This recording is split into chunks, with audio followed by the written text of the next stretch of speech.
close public comment. And Is that Ray Pierce?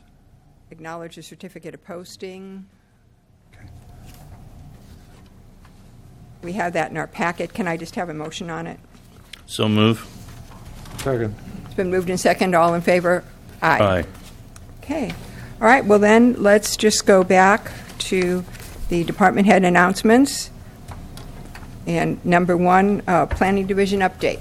Yes, thank you. So I'm Tavin Kinnison-Brown with the Planning Department, newly hired in April, and I think Monday was my 3-month anniversary, and half of that was a temporary 3 days a week, so we're trying to work through the backlog, but thank you. We needed to present to you this evening presentation from our housing coordinator, and I thought I'd also take the opportunity here for some department announcements. Not much more than the bullet points included in your item number 1, but the director and I conducted assistant planner interviews last Wednesday, July 12th, and we had 4 candidates that came. We offered to 8. We had 4 candidates that came, and we will be asking 2 to return for a second set where likely be me sitting with somebody from the CAO's office, probably Mr. Valdez, for the second round. Also, the county will be recruiting for 2 full-time planner positions, and we'll be so fortunate to fill those positions, and we're getting underway there with the strong assist from the planning department to human resources, so that we make a concerted effort to I would say fly our kite where the wind is, which is where do planners look for employment, and that's in the trade magazines. And there's several professional organizations that were, just basic mechanics, how much the cost and for the advertisement, so that we can draw from a good pool for senior planner positions. Also, just wanted to touch base briefly on the RMA organizational structure, and this is more in the wheelhouse of interim director Mr. Walgren, but the plan is now to have a strong lead in the planning department, building department, and public works department with a single RMA director. I think one of the past efforts had been whether the RMA director had a deputy and then other staff. And I think the consultant team is going to approach where we get basically a county planner, county public works director, and a county building official with those strong credentials overseen by an RMA director. And then what about industrial waste? I think that would still be in the bailiwick of the RMA director, and I'm not quite sure of those staffing levels, but the classic development trio of public works, building, and planning is that's the approach there. Integrated waste, then it's going to stay with the consultant? Is that what the plan is with that? I'm just not informed on that. I've been in the seat of the senior and acting planner, and just trying to, I've been really in that role, trying to rebuild communication systems across different platforms with different agencies, and also just getting our workload through. So I'm sorry I don't have the breadth of some of those other departments of integrated waste and even capital projects or those other things. Any other question there? Quite the looking. I've got some from the chair. So you're new to us. Yes. Can you give us a little bit on your background? Oh, well, thank you. My name's Tavin Kinnison-Brown. I'm 25 plus years of planning experience, most recently with the City of Marina, where I was brought on in an interim capacity to be the planning services manager there. And it was a small staff with a community development director, an interim planning manager, and a senior planner. And within about 6 months of me being there, the community development director retired, and the senior planner took a job elsewhere for advancement, leaving me to help to run the department with 1 clerical staff. And the city of Marina is actually, if you know, in Monterey County, pretty uniquely configured in that they have their own independent water company, Marina Water District, I believe it is, unlike the constraints that are to much of the county with the moratoriums and overdrawn aquifers and really tight constraints. So what that meant with the water in Marina is basically the development, that's where the investment is. And that's where the investment is going. And so I was overseeing the implementation of 2 specific plans that were underway. You might have noticed the new, the Target Center and the new hotel that are under construction, as well as restaurants and apartment buildings there near CSU on the old Fort Ord. But between that specific plan and then Marina Heights specific plan area, which has now been rebranded Sea Haven, there's about 2,200 homes and units under construction that I was trying to coordinate and make sure that use permits were getting processed and design reviews. But also just by having water, the investment was coming to apartment proposals and other various facilities. So a lot of development in Marina, and that was happening. Previous to Marina, I've worked with the city of Monterey for a year, but most, I think, and I've worked a bit with the LAFCO of Monterey County. But prior to that, I had 12 years with the county of Monterey, starting years ago in '01 as an associate planner, and then working up to principal planner, overseeing all inland development, and the team of planners that did the development reviews on inland non-coastal planning. So there was another manager that oversaw some of the coastal staff. But that was great. I also, in addition to managing the other staff for the inland planning, I had my own set of work on my table, which was overseeing all the oil and gas development, guiding the staff that we would give to the Airport Land Use Commission of Monterey County, that those were county staff positions as well, and also oversaw the staff that was administering the 18 surface mines that are in Monterey County. So I've got quite a county background, and while I have worked in cities and many jurisdictions before that, those 12 years with the county I think were really great. And I just love the amount of real estate and getting in the field in a county like San Benito. So I could go on, but I graduated in Cal Poly Pomona in Southern California, and from there worked for the city of Claremont. I've worked in Northern California as my wife needed to get her degree from Humboldt State, and so we packed everything up, and she got her degree in HSU.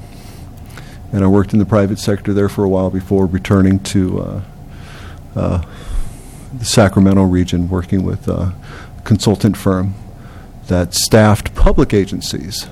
So I was I was a consultant staff, but we were this brand new city of Citrus Heights when they incorporated out of Sacramento County, and then working after 2 years working with their Pacific Municipal Consultants, also got the staffing contract for the new city of Elk Grove, which was the second city to incorporate out of Sacramento County, and provided the face of the local face instead of people having to go all the way into Sacramento to get their building permits. Now they had a local city government with local representation, and when you start day one as a city, you haven't even hired your human resources director, so you start off with the consultant staff and then transition over time. So I have quite a bit of breadth between city and regional and county government, and I'm really happy to be here. There's a lot of work to be done, and I think good communication and systems that need to get into place, and I'm happy to be a part of this. Well, welcome. I should cut that down somehow next Welcome, time. and thank you. So just continuing on with the department report, part of the RMA is we've had a lot of attrition. We've had people move on. We've lost a lot of institutional memory.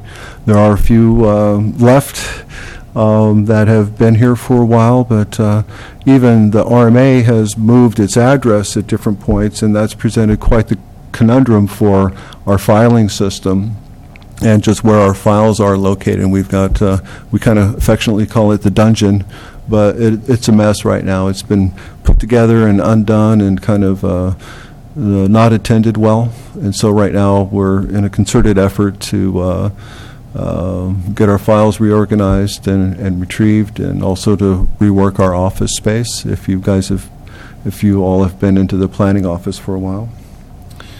And I think one of the bigger points of news here too is we're rolling out a new permitting system that'll be kind of be the lifeblood of the planning department, also the resource management agency. It's called Accessory, and it's going to right now we're still very old school with hard paper files, and other than email or voicemails, not many technological applications that we use from old school practices. And the Accessory program, we've been working with the vendor to craft the different modules and data entry points so that it can, when we type in an address or an assessor parcel number, it will reference our geographic information database, our GIS systems, so we'll know pretty quickly if it's flood zone or high archaeology, or if, what its zoning and what its general plan is. And from there, we can take in a new application, say here's a development proposal for a subdivision and a use permit for XYZ. And what we can also do with that is our sister agencies, Water Resources, Environmental Health, Fire Department, will be able to send electronically through like a web page their response to comments to development review, which will be very handy because we'll have that kind of electronic record.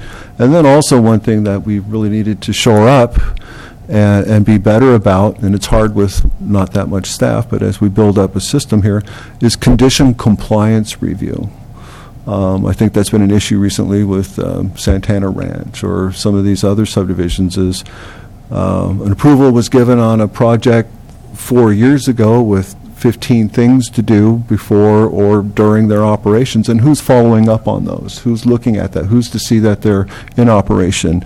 Can I generate a report for the Planning Commission when they wanted to know the status of X project?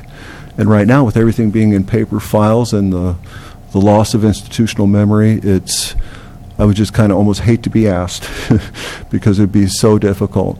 As we move forward with this new system, we'll have a single go-to place. And just for instance, how fundamental it is right now we have separate files for a tentative subdivision map process, separate files for use permits, separate files for variance, et cetera, house construction. They're all in separate files. And say like a use permit, somebody could come have gotten a use permit in 2015 and also had a use permit in 2009. Well, those are all in different places, but they're attributable to the same address. And it's really awkward and hard. And now with the dungeon not organized well, it's pretty difficult. As we move forward with the SELA and the address-based data system, they'll all be there in one place where we can move forward and share that this is a complex development right here with a tentative map, a subdivision, and use permits. It'll all be there in a central place with the files attributed. And we'll also build a program in that looks backward a little bit. So let's say for the next fiscal year, we want to capture all the work that was done in 2016 and scan it and get that information into the computer. And then the next year maybe work backwards a little bit, getting that historical data assigned in the new permit program to those databases. So that's a good segue into another meeting that we've had to, another communication point that we've had to rebuild here in the planning department, which is the interagency review, or it's been called Design Review Committee. I like to call it interagency review. And I basically have planted a meeting once a month on the third Thursdays with our sister agencies that do land use review, fire department, water agencies, environmental health, sheriff department, so that they can come and we can have a forum.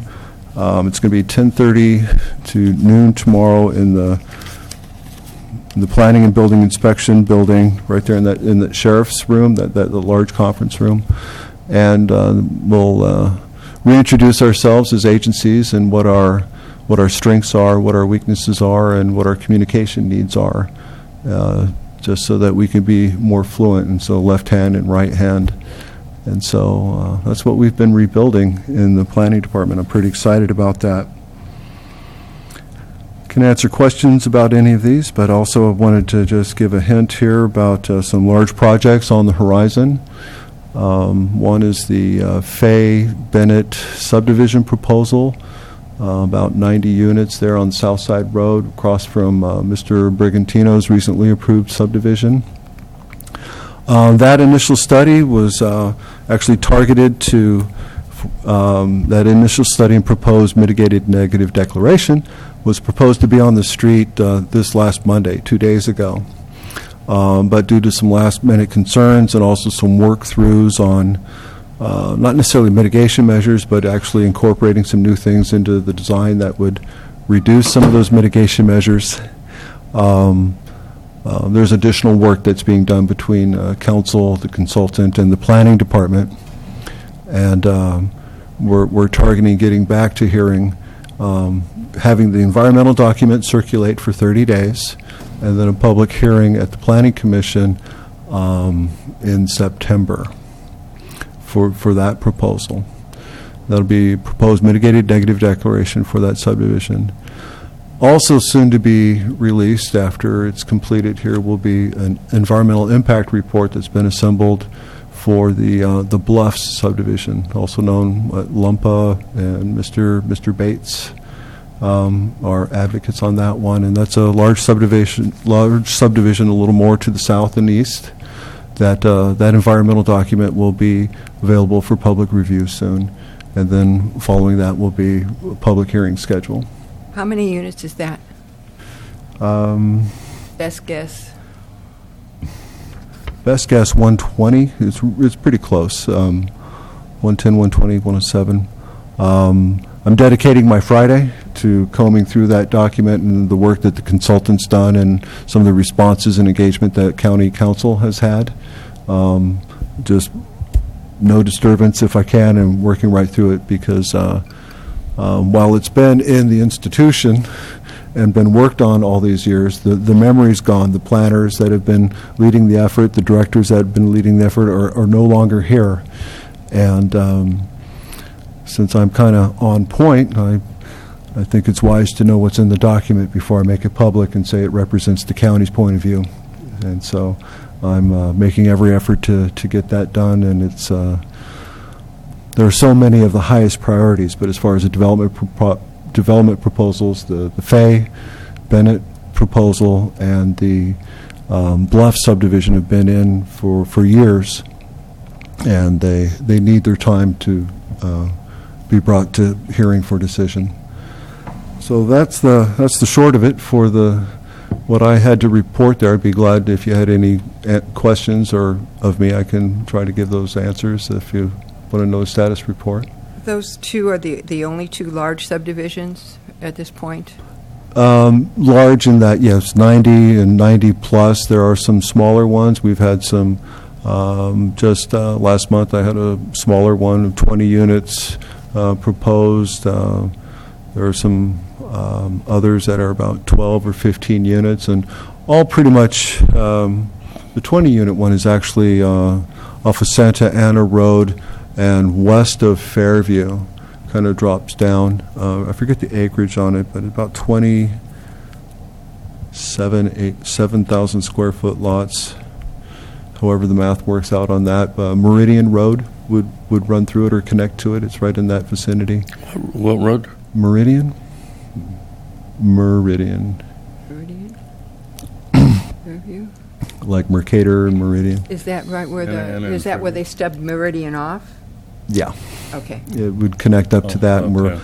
So part of what we'll be reviewing there is, where we need a through street or where we need a cul-de-sac, or, how public safety works, and get into the design. But what's great about that one is the first subdivision I've had on my desk that has no history to it yet. It came in July 10th, and we'll do a proper planning review and comment on that, and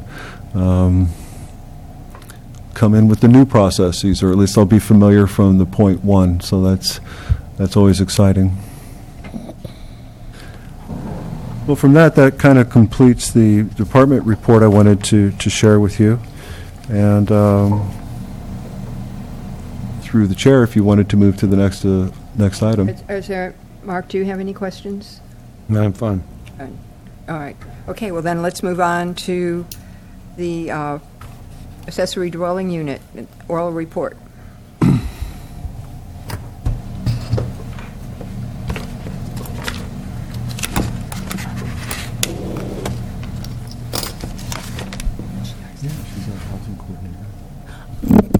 I hope she introduces herself.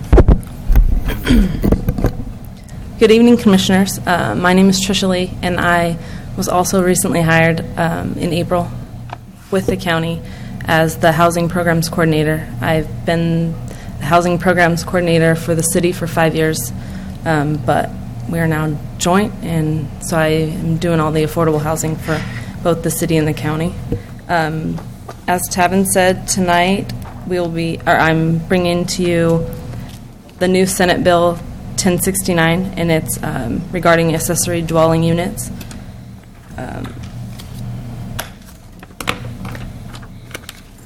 So just to get started, what does SB 1069 do? It allows the legislative body to regulate intensity of land use and allows second units in a single-family and multifamily residential zoning. Its main purpose is to ease the restrictions and will help encourage more affordable housing, especially in communities where rent is skyrocketing. Everybody knows that Hollister and City of San Benito County, there's no affordable. There's a lot of need for affordable housing, and this should hopefully bridge that gap. Under the new law, water and sewer agencies are prevented from charging hookup fees for secondary units attached to an existing unit or detached from an existing unit, but on the same lot.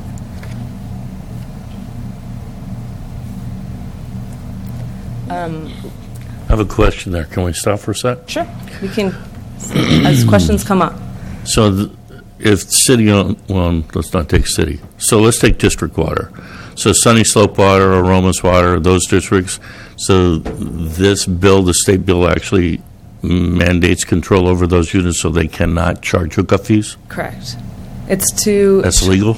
try to alleviate the fees that go along with building accessory units. Sure. So I get all of that, but don't quite understand how the state can step on other jurisdictions. Maybe we'll get to that later. and maybe it's something that I need to dive into more and get better answers. But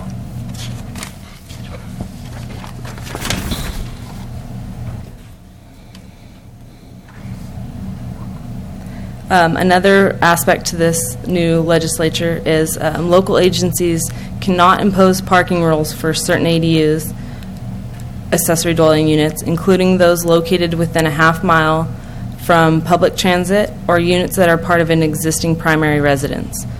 The intention is to ease restrictions and not to restrict the ability to create second units. This, again, is just to make it more feasible, and people who can build an ADU, we want as many of those as possible for more housing. It just provides additional rental stock in California, which is needed. And then just a minute point is it's now not secondary dwelling units, it's changed to accessory dwelling units, just the verbiage.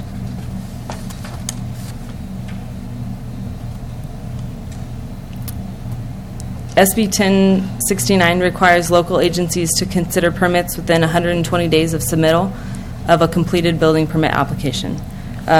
While the current process for accessory dwelling unit approval is lengthy and burdensome, the new legislature is written in a way to streamline the process and hopefully provide more housing quicker. This also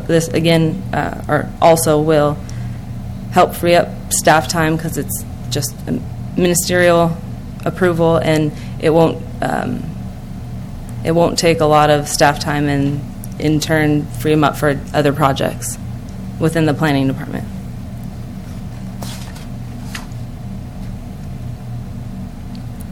So who will SB 1069 help? People who cannot afford market rate homes because they have been priced out but still want to live in the community. For example, students, teachers, nurses, elders, anybody who can't afford the big homes or the even not so big homes, but just the price range right now. And this will also make for additional income to homeowners as well as an added sense of security. Some people might feel like if they have more people on the property, they're more secure, especially if they're older. The affordability component, key steps towards alleviating the housing crisis. The cost of living in California is continuously increasing, and it's providing affordable accessory units as housing options help struggling community members with rent and home sales prices. I've said that a number of times, just want to hit home. ADUs, including backyard cottages and studios, are typically more affordable than market rate rentals. They're smaller spaces, so.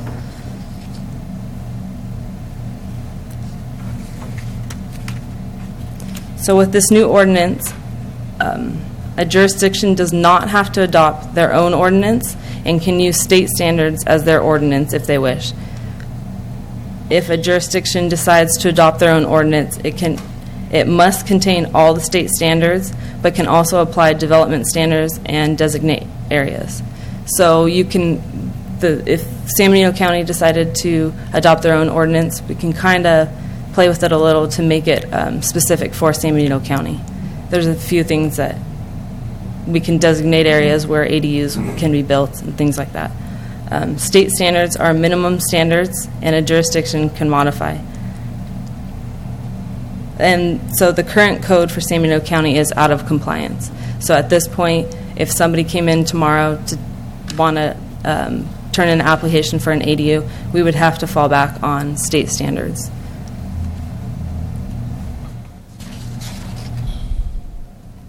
So fees, all impact fees, including water, sewer, park, and traffic fees, must be charged in accordance with the Fee Mitigation Act. The Fee Mitigation Act requires all fees to be proportional to the actual impact. So if you have a single older living in a home, they're not going to get charged, or in an ADU, they're not going to get the same impact fees as a family of 5 living in one. So the fees would be significantly less than a single-family home.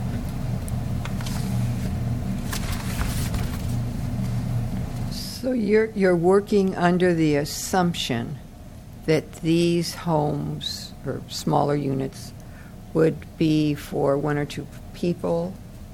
Are you working under square footage? How are you deciding? There's square footage. Yeah, okay. That'll come up.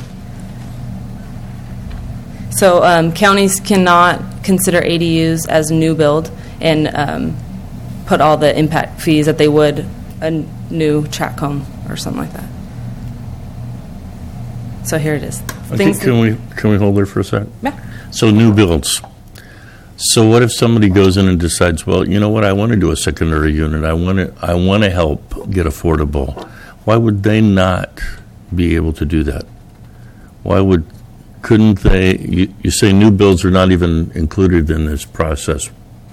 Why not? So by new build, they're not considered new builds in the fact that all the impact fees, in order for them to be a secondary unit or a accessory dwelling unit, they have to meet the square footage or the minimum square footage and all the requirements. Okay, and if they comply with that, and they're still a new build, they have a main house, and they've decided to go ahead and add a secondary unit, or what we now call whatever this is called, Accessory dwelling. then Then they would be then that considered. second unit could also, they could waive some of the impact fees on the second unit? Correct. Okay, so so new builds can be part of this? If they meet the requirements as under an accessory dwelling unit. Okay, thank you. So, things to consider, increased floor area of an attached ADU shall not exceed 50% of the existing living space. So if you have a 1,200 square foot primary residence, the ADU cannot be more than 600 square feet. And then the increased floor area of a detached ADU shall not exceed 1,200 square feet total. So, hypothetical. So you've got a 1,600 square foot unit, and garages are about 800 square feet. You could immediately convert the garage to an ADU, and it would be compliant. Correct. That was easy, huh? Wait, let me, That would bring the main residents out of compliance with their parking standard, but one of the other types of units you're going to introduce are the JADUs, which... But we're in the county. What parking standards? They can park anywhere on 5 acres. See, this was really written for Berkeley or San Francisco or urban areas. We're ag. This is county. Yep. They can park anywhere, and the setbacks are not going to be a big issue on any of this either. Right. I would like to say, though, that where the state law, there has been a state law in place for approximately 8 years that was supposed to bring the accessory dwelling unit review at the county or the city planning departments down to a ministerial level. And our code was never updated to meet that state law. And actually, we've been charging use permits fees up to even recently for accessory dwelling units, and including some of the things that have now been stripped away, such as restrictions on who could live there. We made them for seniors, or made them for people that need assisted care and family members, etc.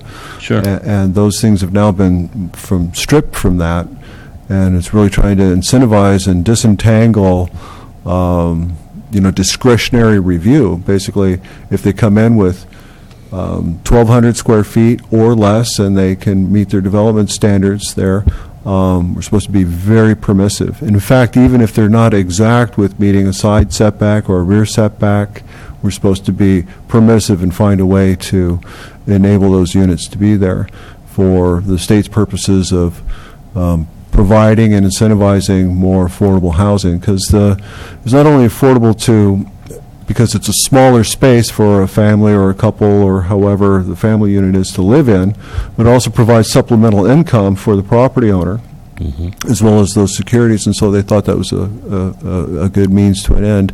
But you're exactly right. We are a county. We have large properties, and unlike a classic R1 or single-family residential district, we've got agricultural productive, we've got rangeland, we have these larger properties where folks are asking for second units. And so it should be even less encumbered, really, than having to go through a county use permit for a code that, needed to be updated many years ago. But if what we would suggest, and I don't want to circumvent, some of the slides you want to get to, but it may be that we include not just R1 districts, but some of these others districts that we get these applicants. It represents maybe 1/4 to 1/3 of some of the workload coming through the planning department, or people encumbered by our bureaucracy doing a use permit, noticing and everything, and they might be just proposing a 1,200 square foot unit. And so if someone meets those parameters, it's supposed to be rather ministerial, and we can talk about your direction as we go forward on where, as we shape this to the needs of San Benito County, what we should include or not include. Yeah, well, and that's where I was taking this. Basically, I'm thinking that it wouldn't be really good to have a lot of garage conversions. Right. And I'm wondering if we write our own ordinance, if we could actually shave it down to where we didn't have that, because I could see that be a blighting kind of an issue. But at the same time, you're also trying to set up affordable housing units. So I think there's great discussion. Why don't we, with your permission, I think Tricia has several slides there, but that's exactly what we'd like to soundboard as we shape a draft ordinance that moves forward to have us compliant with state law, but also one that makes sense for San Benito County. We need to include XYZ new zones. right. But also, we're going to have to disentangle some of the clause in the code for little tripwires there that are no longer relevant. And really acknowledge, too, that some of these folks that have use permits for accessory dwelling units that they've got a permit for, thinking now that because it's written in black and white, that they're restricted to a senior unit, a family member, or something like that, is this state law would allow them rent to their neighbor if they wanted, or anybody. Right. Yeah, because we have a lot of granny units. We call them granny units because it's usually granny in the unit all over, and I don't think they realize, based on this and the lack of our ordinance, that now that did relieve all of them. And thank you for the chair for bringing this forward, because we've been trying to get this basically, talked about for over 6 months or so. Okay, great. So we're ahead of the game on this, and we've been around for a while, so we kind of get what you're talking about. But thanks to the chair for bringing this forward. Sorry to interrupt. No problem. He hit on a lot of what's coming. I'm old now. I need to kind of deal with stuff as it comes out, because And I like the back and forth because it helps with what we're going to provide in the ordinance, or try to. Approval by a health officer if private sewage is being used, so a septic tank.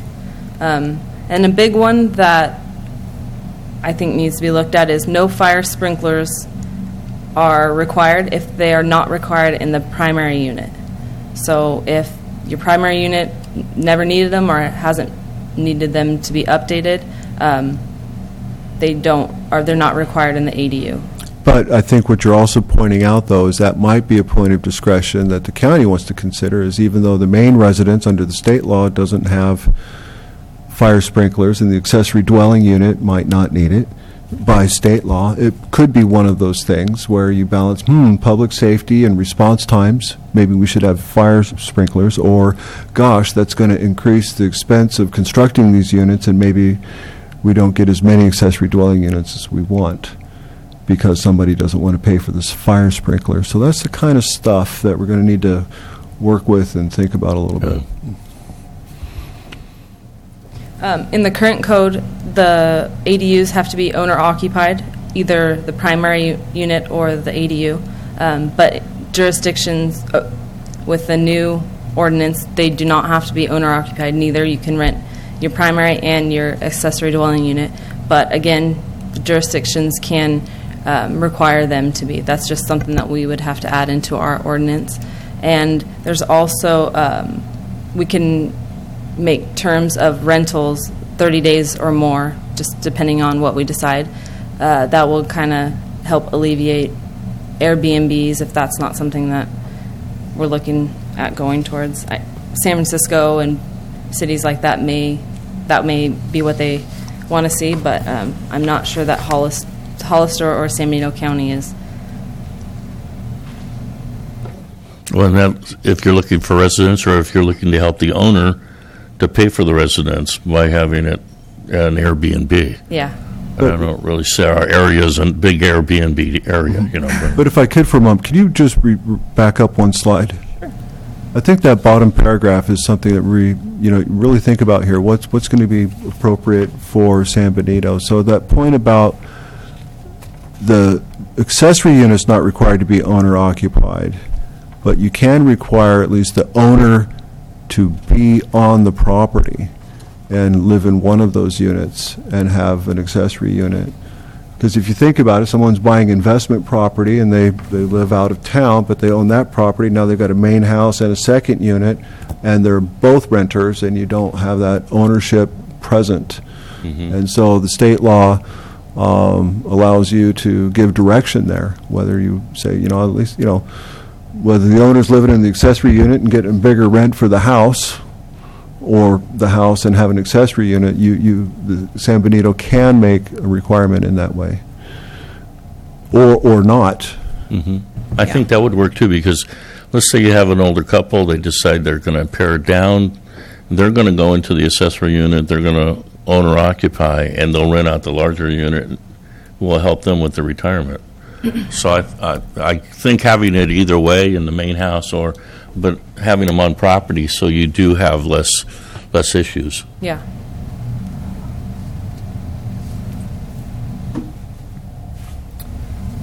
SB 1069 doesn't only cover accessory dwelling units, but also JADUs, which is junior accessory dwelling units.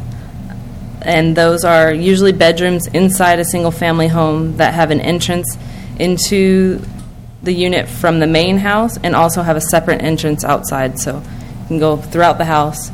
And the main reason for that is that JADUs do not have their own bathroom. They have shared bathroom, but they do have a kitchen area. We have those. Do we? Yeah, it's called Ridgemark. Oh. Gov 11. The very back part of it, the main building is actually 2 units. They're connected by one door that you could pass through the secondary unit. They do have their own kitchen and their own bathrooms, though. So you could lock that main door between the 2 units and have 2 units, and that's their affordable housing. That's how they got the project through. I don't remember how many are out there, but do you? You probably approved it on the supervisors. You weren't on planning at the time? But yeah, we have kind of something like that. My house is like that and was built in the 40s, so this is nothing new. Yeah. So we have that. But as old as new again. Exactly. So JADUs have a cooking facility, including a sink, but does not have a bathroom facility, and those are shared in the unit. And they're used to bridge the gap between a roommate and a tenant.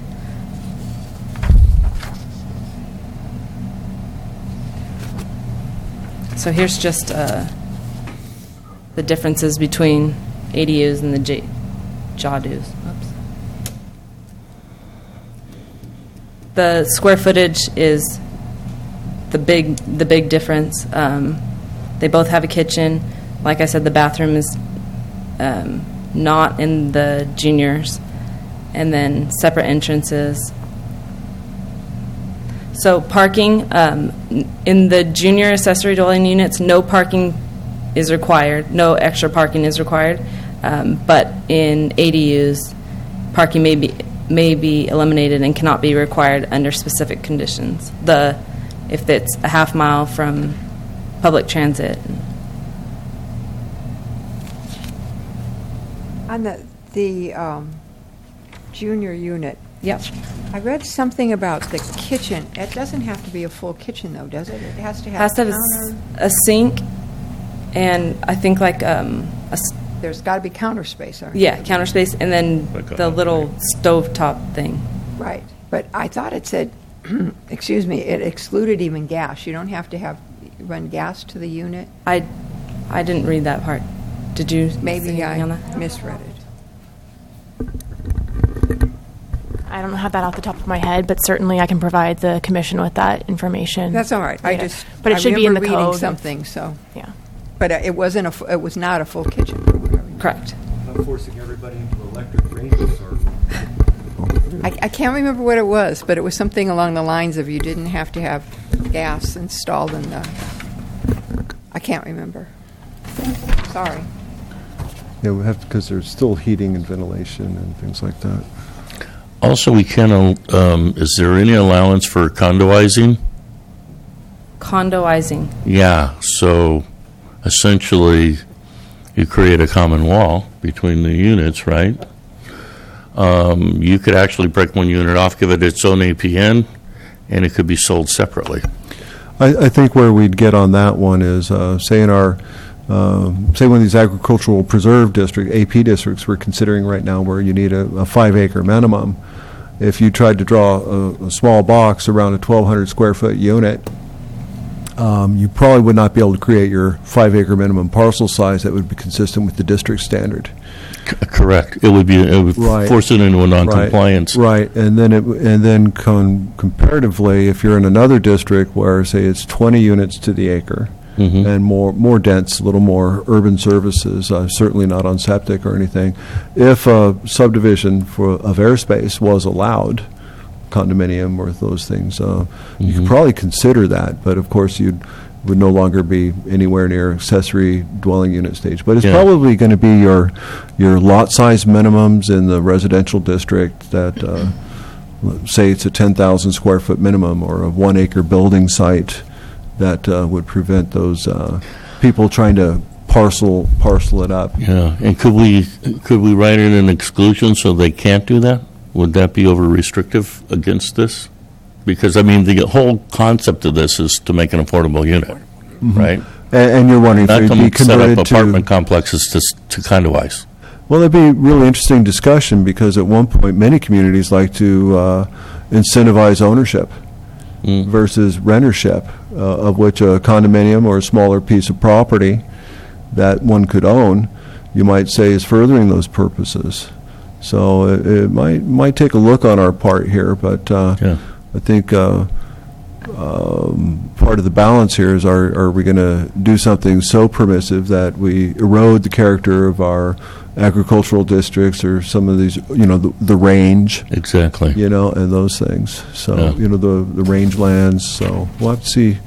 Yeah. And we're kind of protectors up here, Yeah. I believe I read somewhere that in the memorandum, I think that ADUs cannot be sold separately. Okay. So that. I think I saw that somewhere, yeah. That was the short answer she gave. I didn't want to Thank interrupt you. you. I should.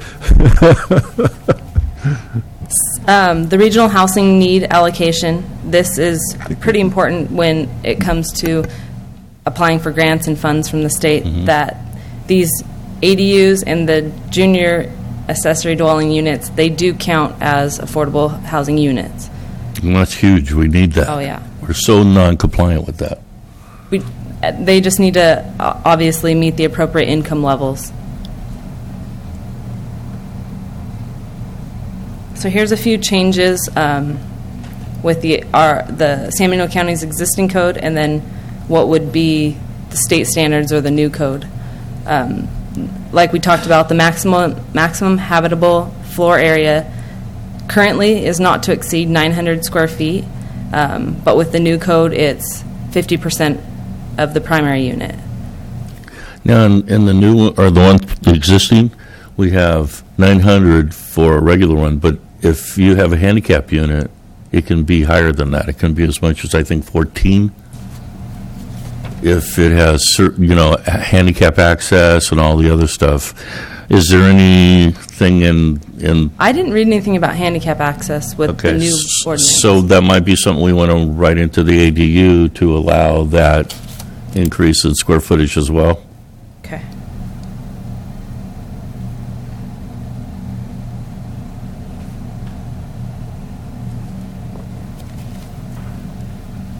Currently, the code states the applicant must obtain a letter from fire district indicating all fire protection requirements are being met. That's not a requirement for the new code. And again, the fire sprinklers, they're not required. They can be. They just have to meet setbacks for front and rear, I believe, or side and rear for fire safety.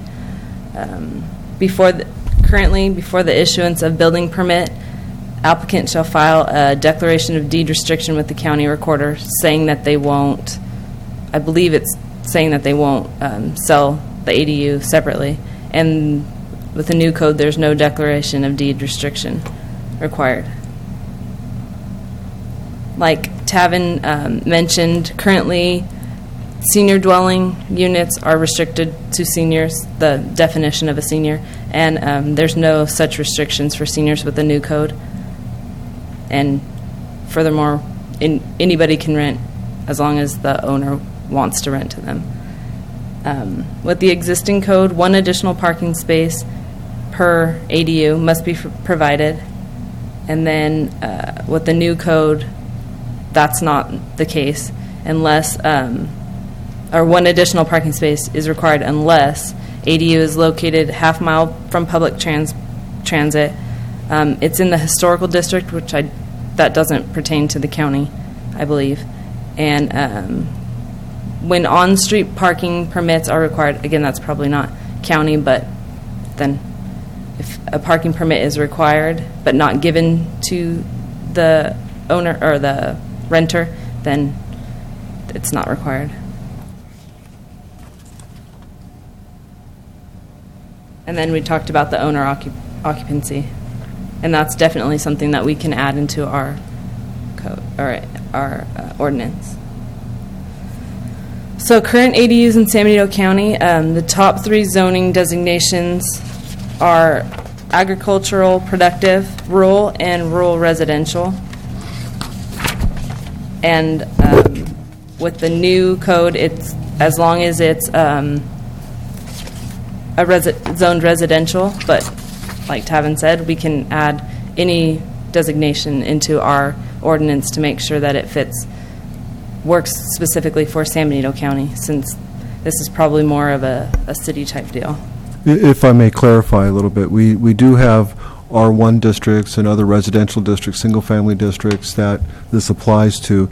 These 3 right here are meant to just illustrate the name of our districts that aren't necessarily included in the state law where we need to be so permissive, but we may include them because right now we do have the use permit process that's expensive and cumbersome and takes time to get through, and it would be a good opportunity here if we, if someone's proposing 1,500 or a larger thing, we still do more thorough review, but maybe the commission and the direction is that if someone meets these parameters of 1,200 or less, like outlined in the state law, that we expand that to these additional districts versus our straightforward single-family residential districts. So you're talking about RT, rural transitional, which is 2.5 acres, or what about our specific plan areas? Right, and the difference is the state law is written for a zone that's residential first, that has accessory things you can do, right, like a church or other things or second units. Right. But what we have as a county is where we have is agriculture and those uses, rangeland, are the primary, of which the house or the ranch house was secondary to, hey, this is a farm, this is ranch land, and but it is where we are getting proposals for the second units, where the kids want to move back onto the land or something like that with mom and dad. What about our specific plan areas like Santana Ranch? That actually has a SFR, single family residential zoning designation on it. So yeah, but it's within a specific plan overlay, which is still in the county, and sort of like a PUD in a way, right? So they have set conditions for that specific area. These would be outside of that.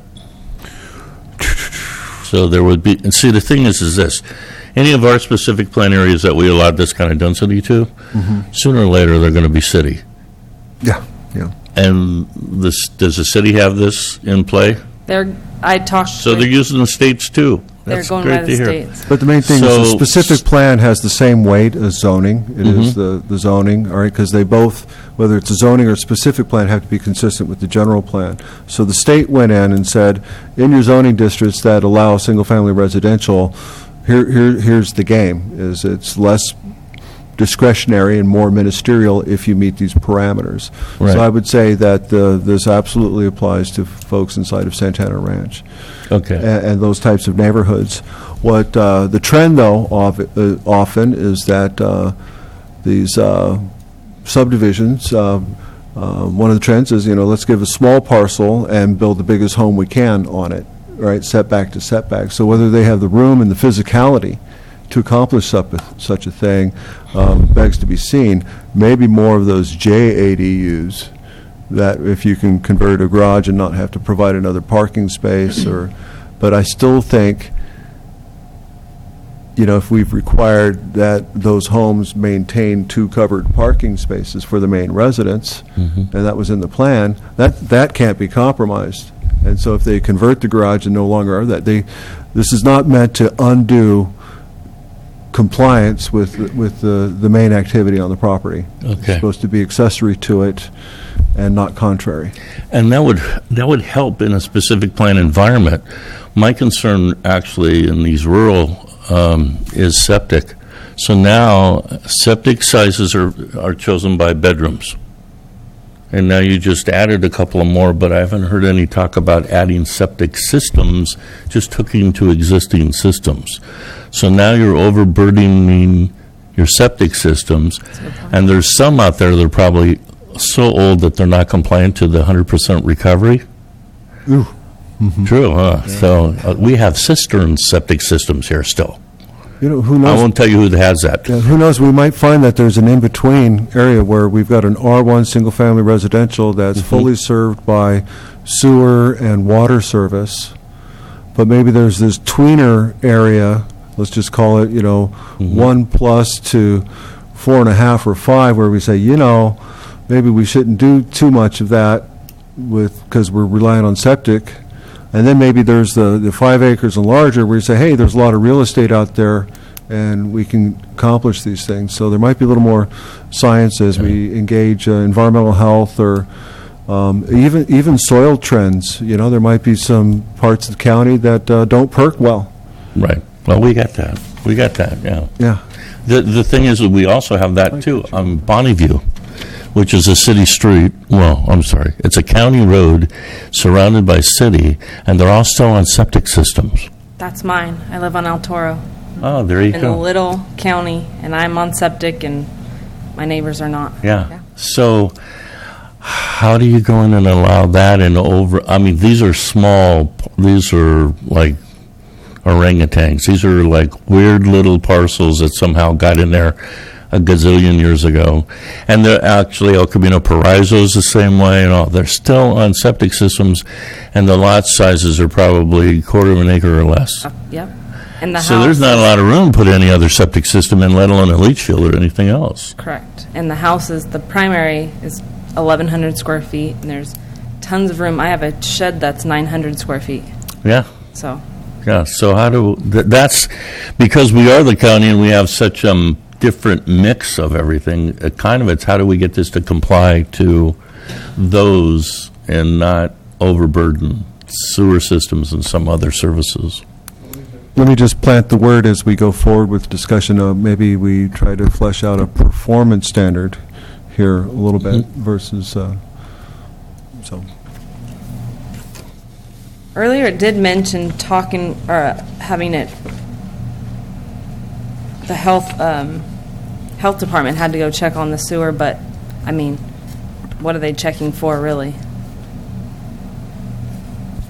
And I will just note that in the code, under section 65852.2, subdivision A1, it does indicate that the local jurisdiction can designate areas where the accessory dwelling units can be permitted.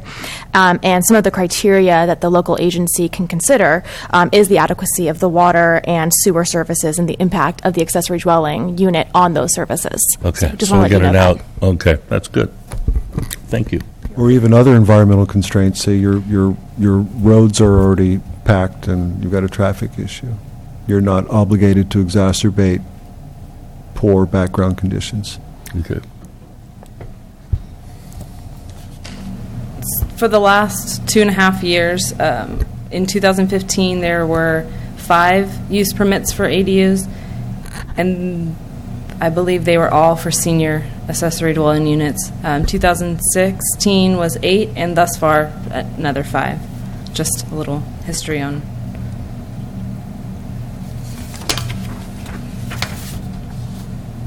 So just to wrap it up, since SB 1069 is required to be a ministerial approval, as long as all requirements are met, it will significantly cut down staff time, which provides focus on other projects. I said that before, and I just want to hit home that planning department has a lot of things to do, a lot of projects and stuff, and this will cut down on that, what takes away from those projects. There are code sections in the county's current zoning ordinance that will need to be removed in order to be in compliance with SB 1069, so amended. And overall, SB 1069 is a positive for growth of affordable housing options in California. If all these things can be worked out specific to San Bernardino County, I think it could be a good option to get people into homes or rent.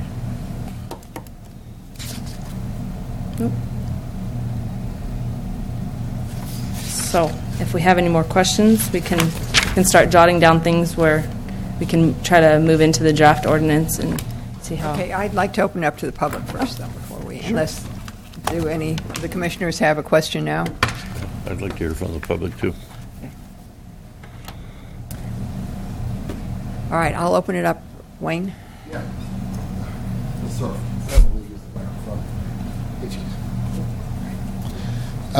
Wayne Norton from Aromas. I have a couple questions. First of all, what exactly does ministerial mean in this regard? Does this mean I can just walk up to the counter and have someone sign a piece of paper for me?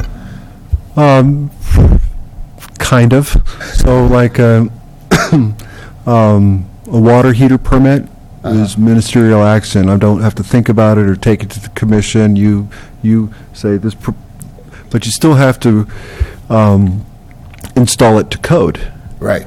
All right, it has certain parameters, connections, safety strap for earthquake, etc. Right. And so where accessory dwelling units have been, or right now has been a discretionary action where we're doing a lot of notification and thinking about it, moving it around, and the state's just kind of given some parameters for if someone comes in with not just the back of a napkin or a verbal request, but say, here's my property, you're still going to need a site plan, and maybe some architectural things to show that it's, complementary and not, that looks like the architecture on your property so that it belongs. Right. But you're going to demonstrate, like we even talked about septic, is you're not going to place it on top of your primary leach field for your main house. You're going to show where that is, and so that you place it elsewhere. So it won't be that you don't have to demonstrate plans, but if you've thought through it and worked through it on your property, and you're not coming in at 1,400 square feet, but 1,200, and within this, that the planning department's obligated to say, that's allowed under the law, but you still have to follow up with the nuts and bolts of how to get a proper construction permit. Or if a garage conversion or something, you just have to be able to see the architectural plans or some sort of site plan to be able to make sure that it complies with all the regulation, right? Yes, and like I spoke about it. Can't they just do their own draft? Do they have to take it to a drafter or an architect? Can't they just draft their own plan as long as it looks? I mean, we're doing that with septic right now. So as far as the placement and the siting, S-I-T-I-N-G, that works for the planning department. But for building department, anything over 120 square feet, you need to show a foundation. You've got utility trenches, and you've got strapped foundations, and those construction parameters. Those still need to be demonstrated for any construction. Okay. Yeah. All right. Good. And another question I had is about so Dale, I understand that this new state law does not include rural residential, and that would have to be an exception, or the county would have to write that into the ordinance? The state law addresses zones that are primarily residential as a primary use. And we have many zones that agriculture and other things are listed as the primary use, where a house is kind of secondary to that. So that's part of the discussion, is if we wanted to, how broadly we want to allow the 1,200 square feet. I'm in rural residential, so rural residential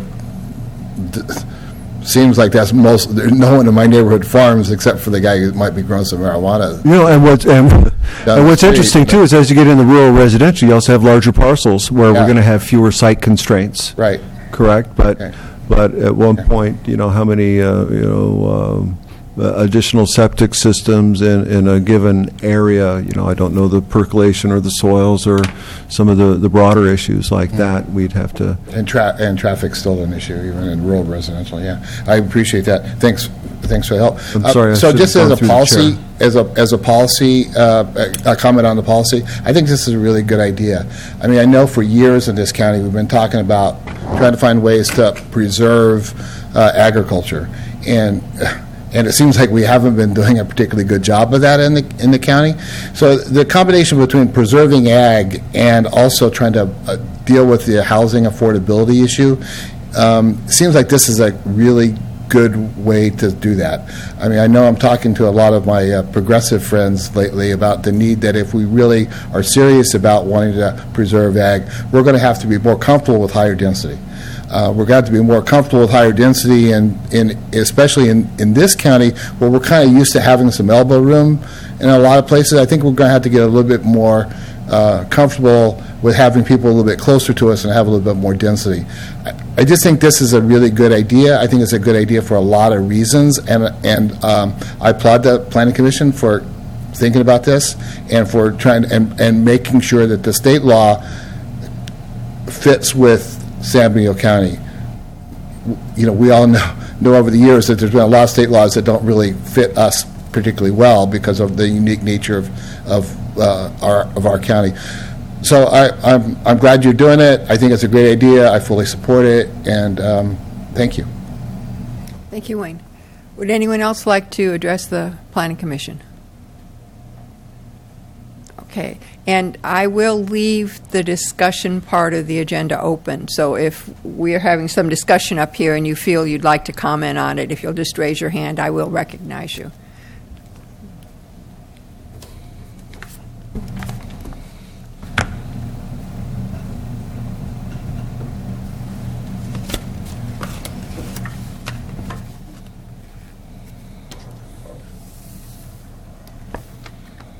I have a couple of questions here.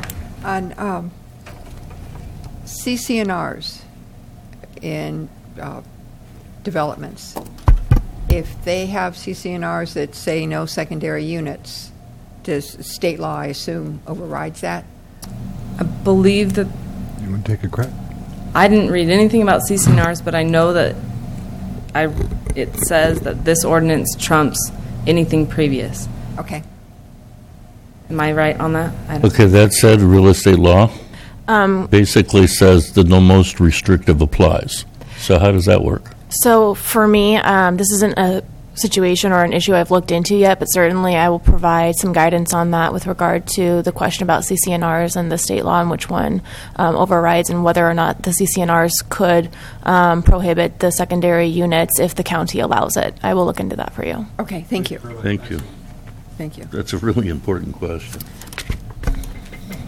And Commissioner Lowe, one of the questions that I hadn't been able to answer for you before with regard to the stove that you had asked about, I am looking at the code right now, in section 852.22 of the code does discuss what's required for that kitchen in the junior accessory dwelling unit, and it does discuss the sink, the counter space, and then it specifically discusses a cooking facility with appliances that do not require electrical service greater than 120 volts or natural or propane gas.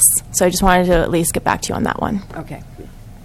That is exactly. What was that section of the code? Why can't you have natural gas? Never mind. Now, It says that it shall include all of the following, and so it has to have a cooking facility with appliances, but doesn't require electrical service greater than 120 volts or the natural propane gas. And so that code section again, was 65852.22, and that would be under subdivision. Okay, so a person could put gas in or do an electric range. They're not forced into gas only. That's Is that how I'm reading it? Would that restrict off-grid solar panels? I am not familiar with how the off-grid solar panels work and the amount of electricity that would be provided. Again, that's something that I may ask Might be planning something about. we might want to check into. Sure. And sorry, the subdivision part of that code section is A6. Thank you. Now, I have these junior accessory dwelling units. I've really been kind of going back and forth with this because I'm somewhat excited about it. And I'm wondering if, as a way to meet our affordable mandate, if we could require these or suggest that this is built into new projects, into some 4 or 5 homes in the new project, and would that meet the requirement for affordable for people? I think we need to discuss that. Well, and we have precedents. So we've already done, Oak Creek or Quail Hollow. We had those affordable. They weren't part of the unit, but they were required as part of the project. Right. I think the problem we have now is you can either do in lieu of, and it doesn't have to be on site, but this would be a good, option for builders. I would like to hear cheaper. from, I guess, some developers Yeah. and some builders and see what their thoughts are, because I think this I could be can see this really positive. much more so than, because they're not putting out as much money as they would be in impact fees and everything else. It makes this a viable option now instead of just paying it off with in lieu fees. Right. So I see it working, whether or not, we can always suggest strongly. And maybe staff could look into if there's any communities that are doing this right now. I can bring a little context to that, if I may. Please. With my recent experience with the city of Marina, and the specific plans under development there, and actually them trying to find, there's always a balance of, what's hot on the market. One thing was anything on your roof. If you can put a barbecue and a viewing deck on your roof, it was going to sell. But another aspect, too, is having these, I guess we used to call them multi-purpose romper room kind of things. Then they got small and called, Daddy's Wet Bar, right? Little sink in the corner with the fridge and a hot plate or something like that. But actually, these accessory dwelling units where it's fully independent and built into the house is not necessarily for the larger nuclear family, extended family, but they were really starting to market there. The constraint in that environment in Marina, in Monterey County, was, of course, water. Water is just an extremely rare and scarce resource over there. Have water, you have money, right, to invest in and to go for. And so these specific plans had been carved out with certain water allotments, of which different projects had been approved not to exceed X amount of water. And so it's like, woo, we were expecting you to build 1,138 units, and now if you're going to have a model that has, 50 units of these are now have an additional kitchen with a living space and someone else living in there, was that 50 additional units? And so they might be allowed under such things as this, but yet did you have the water? And so on a macro level, we didn't have the water. So it's a little different water situation here in that we've got a little feed from the, the Central Valley projects and over the hill. But that's been a constraint. And then also we've got folks on well water. So it's been a constraint. But the contrast to that is, these larger subdivisions need to provide affordable housing. And, there's an argument to be made is that should be intermixed among that development, not done across town where you create, stratified income neighborhoods.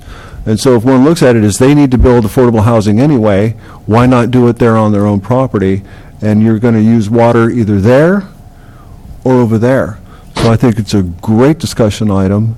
And, communities generally don't get the housing they need when they allow these in lieu fees, because they've never, because it costs $400,000, $500,000 to build a unit. But your in lieu fee was $10,000. Well, if I'm a developer, here's my $10,000 for all this, I'm going to go. Or if we say you're going to build a unit, and now if we find that we say why don't you entertain it on your own property, and that it's even a marketing trend, I think that it might be might be a win situation for a lot of folks. So are you speaking cryptically for inclusionary housing units? Well, I saw that. What we're kind of talking about? I saw up there is once you build one, you get to count it for your RENA number. Yeah, I was so going to that's say, good. RENA, the juniors would definitely account for that. And I know the county wants that, so. I mean, because I can see the junior unit working for people with small children, and they could have someone live in it's like a nanny, and Sure. as the children get Or older, they grandparents. can use it for, somebody in college or whatever, or somebody moving back. And then as the parents get older, they might have assistant living. I mean, I could just see all kinds of benefits.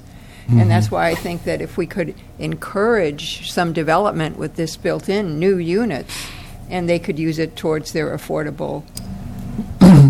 Now, I would imagine there's no way for us to say, and you better open that up for a rental versus keeping it to your own good self for several years, but we would know that it's constructed.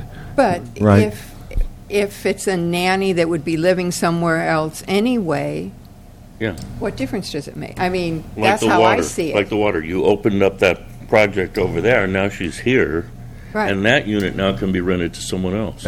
Yeah. So, yeah. Or college students that, maybe instead of moving out, they move into this unit, and, who cares if they give them $10 a month or not? I mean, it's Yeah. just the idea that, See, before they were so tightly restricted to it had to be, and you actually had to turn in a letter that said that what the relationship was, and it had to be a related person, a grandma or whatever, that would be in the unit. Yeah, just as many of the laws changed from some of those provisions that had been written in the 1910s, 20s, and 30s as, we matured with the U.S. Constitution and its interpretations. So Yeah, those like the things are really no old longer one enforceable. in college towns. I'm from San Luis Obispo originally, and you couldn't have any more than 5 unrelated people in the same house. Heaven forbid. Yeah, in a college town. Nor a dance with touching above the waist. Or Exactly, something 12 like that. inches apart. So maybe through the chair, we could still hear from each of the commissioners, and then maybe we'll kind of make sure that we've touched on several of the subjects to see if you have direction for us as we start trying to shape an ordinance to bring back to you. what maybe I'd like to do, I don't know how the rest of the commissioners feel about this, but maybe we could put this as the last item on the agenda for 3 or 4 months, and then you could bring kind of questions forward, food for thought type things, and we can discuss it. Does that? That sounds Yeah, good. let me let you understand that that's absolutely plausible. But in the meanwhile, in practice, in the planning department, we are obligated to abide by the state law. Right. And so there are certain things that we're ignoring because they're just out of sync. We are no longer charging for use permits for second accessory dwelling unit if someone comes in and meets these standards. It is the law since January. There's been some longer laws that have been in place for about 8 years that we're out of sync with, but this one basically says, if you don't have it in place by January 1st, 2017, this is it. And so in practice, we're already implementing it. The discussion over the longer term here is the how inclusive in these other districts do we have? Well, I don't want to get to the performance standards, but yes, as we shape it for San Benito. Well, then would staff feel more comfortable with, if there's specific things you'd like to know tonight, we could certainly discuss them, and then come back with some kind of a step 1 draft ordinance? Yeah, would you like me to try some of the discussion, or did you have those questions, Tricia? Go ahead. Go ahead. Yeah. So, But we have to shorten this up and really quickly, so is there any element, this would be a land use element, right? In the general plan? Is there not any- a general plan change. It would be it's how we enforce our implementation ordinance, the Housing element. zoning code. So do we have like a partial code that we could go in and we could adjust that and change it and expedite? Like a this quicker? model ordinance? Something that's already in play a little bit, and all we have to do is modify that. I did draft what the memorandum has. Okay. So we can just play with that and strike out Okay. things or add.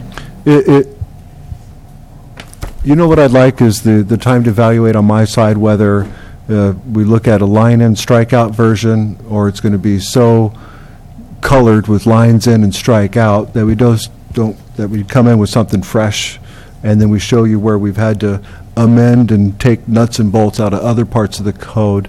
So if you would allow me that discretion with working with Tricia Lee to see how we present that to you, but we'll try to go there. Okay. I mean, we want to do it as simple as possible and expedite it. We need this housing. Okay. So, and then at some point, this will probably be a board decision, but I mean, we all know that there's many of these units out there that just aren't accounted for. So maybe there could be some kind of, there won't be any penalties charged, just come forward, get them registered. We need to know where they are. We need the numbers to meet our affordable housing. Will there be some kind of a safe period where people can come forward and say, yes, I have one on my parcel and it does fit with the new law? Well, I think that's an excellent suggestion, because if people aren't in fear of retribution and they're willing to finally have a building inspector come out, and if they're going to put any money into it, they'd rather have the water heater be safe, the electrical work, and the water, etc. I think that's a very constructive thing for us to explore. I think probably received by the community well too. Right, and I really do think that we'll get a lot of housing that we weren't aware of. Yeah. Look at what this. And then we'll count our RENA numbers. There we go. Were there other comments from the one under dice? your junior deal where you'd incorporate it into the subdivision, and the X number has to do this. How do they get advantage of doing it for affordability and waiving of a lot of the permits and fees and stuff that the other guy that's just adding a separate unit out there? How do you compensate them for doing that? Follow me? Because I think I'm following you. If the builder has got to provide 15% affordable, Okay. if he can provide this as part of his 15%, it saves him, either building houses that are just straight affordable. But that's our decision. Are we going to accept this as affordable housing? To offset. But the thing of it is, if it is, then they got to be compelled to give it, to rent it to people that it's focused for. Right. Well, I think it says that right in here, that there is qualifications that these people have to meet. I know what you're speaking to, and it's one of the biggest dilemmas in planning. Is if you've designed say for a target audience, you want to serve a certain demographic or population, but you've designed it really well and it looks nice. And basically, at one point, free market says, I'm going to get the highest price I can for the rent, and you created a little niche of folks that can afford more than the target there, and you haven't served the population you want. And I don't think there's anything in this ordinance that explicitly rent controls or does anything like that. It's basically trying to do it through numbers, But the thing Inventory. and volume. Inventory. Good point. purpose if you don't keep track of that. That's a good point, Mark. It really is. I mean, it should be going to people. And the other thing is their criteria laid out for this, other than they don't want to, they can't afford it and they don't want to move. I mean, that's a whole lot of people like that. But at what level? I mean, so the guy wants to rent a place and he makes $100,000 a year, but I mean, is there some kind of limit on the income for people that are being, eligible for this? I would probably say for the RENA numbers, because the RENA numbers are supposed to be population served, right, of affordable housing units. And if RENA it's, numbers are income-based, but right, so if let's I've made say- the median income of 130,000 plus, have I met any kind of a RENA standard here? no, it's not. That wouldn't be under the affordable. Right. But it doesn't say anywhere under ADUs and junior ADUs that it has to be a certain income level. Correct. Yeah, the idea is non-restricting. You want to non-restrict so you have more of them and makes it easier to build. It's not a way to monitor and control it and regulate it. It's nothing. They'll just do what they want to do with it.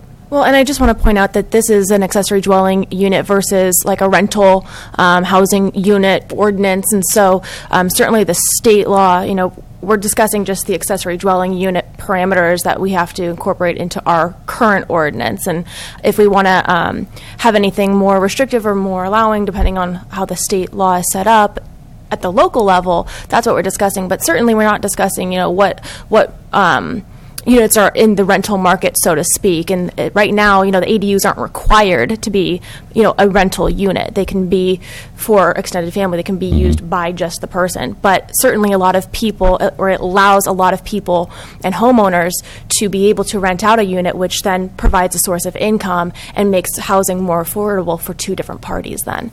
So I do want to at least indicate that I guess we're getting into a different area when we're talking about, the idea of the rental income. Certainly is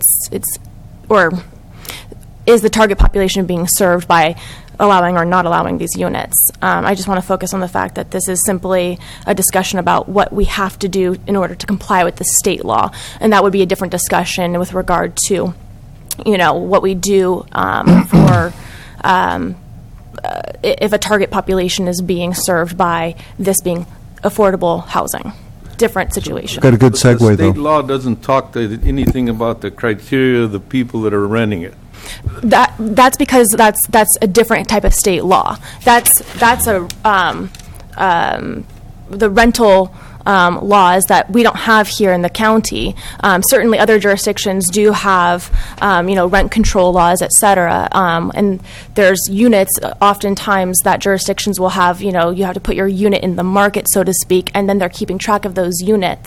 So I just want to let you know that we are segueing into a different area, and so the focus here tonight is really just to inform the commission of what the new updates are to the accessory dwelling unit and the junior accessory dwelling unit laws are. If I could. I think Mr. Pierce, Commissioner Pierce, alluded to it earlier. Do we need to get into the housing element, one of those general plan things? And where we're talking right now, the zoning code and the implementation that would apply across specific plans in our zoning code, we could, in our general plan and others, though, for those new projects, those 90-unit subdivisions that we want to incentivize, and that person wants to meet their affordable housing requirements, that we're going to have a lot more discretion right there, and for that person, for that developer to demonstrate the income levels that they're serving, and we'll have a lot more constructive tools going into there. On the other hand is the individual property owners around town that would build and take advantage of this, where we're really not going to have a mechanism to go in to see if like in the old days, how would we know, okay, you're not quite 55 yet, you can't live here. Oh, it's your 55th birthday, go ahead, move in.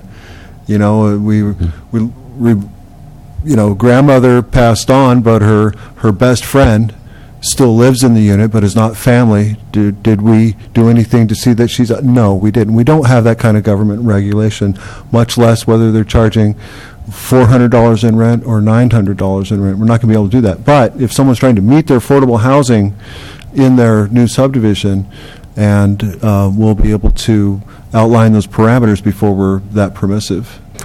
So we'll have some control. Yeah, but I'm not even sure that works. What you're basically talking about is supply and demand. Okay, by allowing ADUs all over the county now and encouraging them, the reason the rents are so high right now is the demand is huge and the supply is really low. Simply by allowing more ADUs out there, the rents are going to go down. The rents are higher now than they've ever been because demand is so high. Same thing with houses, but it hasn't quite hit the critical mass that rentals have. And I think ADUs, we're not talking about affordable housing here, we're talking about additional housing that's needed, that's very affordable for the landowner or the person that owns the original house, So it's not cost prohibitive for him to put it on there, so now he does have a rental unit to help take care of some of this demand. In taking care of the demand, and then also by making the other ones legal, that might actually help to some degree, but the problem with that is they're probably charging cheap rent so they don't get the whistle blown on them. So their rents might go up. But getting them out there and allowing those out there and everyone to advertise those more as legal rental units, that's going to push the market price down on rentals. So we're just helping bring it down. It's just in a different way. For the subdivision element, I'm not sure we want to add ADUs into making them more affordable because it messes up the mix, and I think it doesn't make them as desirable. If you leave them alone, in a subdivision unit, then I think you're probably going to get some of that because the ADU is going to be so much smaller on these large subdivisions. They're going to, I don't see them being very big, like studios or something like that. The reason I'm thinking that, though, Ray, is because we never get the units built. Yeah. If this is an incentive that we finally get some units built. And if we do that without restricting the income level of the people that have to go in there, then you're going to get a lot more built. Yeah. And that's why I say, I think what you're doing is if you start talking income levels to get them in and have them use, just the fact that they're going in is going to create a more of an affordable environment for the rental community. How do you do that? I can tell you an easy way that's a nightmare. It's called a deed restriction. So you just go in and lay down. I used to be a real estate agent in my other life. What you do is you lay down a deed restriction, said this unit is for rental only, or whatever conditions you want to lay down on that. But once you do that, you devalue the property. And you devalue the property. Any restriction on a property is going to devalue it. So you devalue the property, but so now it sells, and as always happens, the deed is probably restricted, but nobody really read it, and pretty soon they don't know it's there, and it just kind of reverts to whatever it reverts to. So the intent of the whole program is lost. it's a catch-22. Problem. No, the incentive of the ADU program is get them built. Build them, and they will come. And the only way that you can do that is to do it cheaply as possible. Yeah, but that's just from a general development market. This is not the developed market. This is developed housing for people that can't afford it. Oh, I don't think the ADU is for that at all. The ADU is not an affordable housing unit, but it can be used that way. ADU is not for affordable housing. There's nothing in this that I read, unless I was wrong. The assumptions, Yeah. It is more affordable, but Sure, to help it become more affordable because of supply and demand. Not because you're supplying this to people at certain income levels. it's more affordable because you're renting 800, 900 square feet versus renting a house at 2,500 square feet or 3,000 square feet. And as council spoke earlier, there's two sides to this at the state level for their incentive. One is to support existing property owners and their mortgages and the debts that they carry to allow them a supplemental income as well. So I can hear and understand your frustration on populations served if it's supposed to be, but it's the law of the state that we're obligated to allow, and we can craft it as best we can for some of the particular needs of San Benito. So I would not, since it's a ministerial level for approving those right now, I certainly wouldn't be able to go in and say, what a rent level would be or any kind of deed restriction or anything like that. We don't have the power under this law. But Create more units, but you're not necessarily going to help the people that can't afford it. I mean, the guy's willing to live in an 800 square foot house, and he makes $150,000. That doesn't help the poor guy that can't afford to buy a house. That's what that's not the intent. The intent is just to make more places. It's not really an affordable housing venture, if you will. No, that's Chisba. Huh? That's Chisba. Chisba's over on Buena Vista building affordable housing units right now.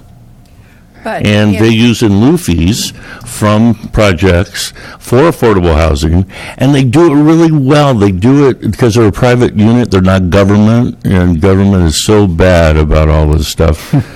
But private units have got this down. So Chispa's a private, and go drive over there, Mark, and take a look at that. It's a West Side and Buena Vista.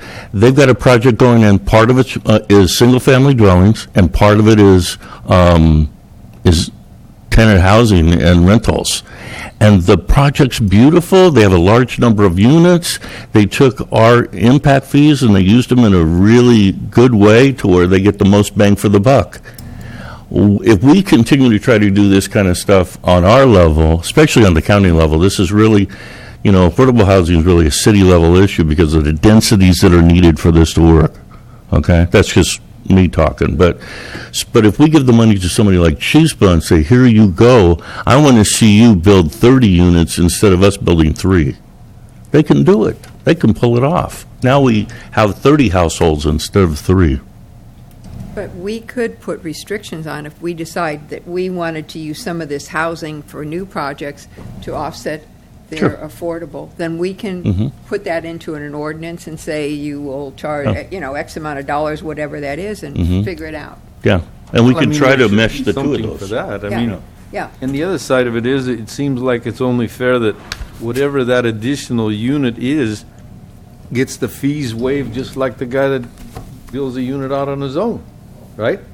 Yeah. In other words, 900 feet or 800 feet of this house is for affordable rental, right? Right. Right. Whatever proportion is, that 900 feet is waived the fees just like the guy that builds it independently, Exactly. in fairness. Exactly.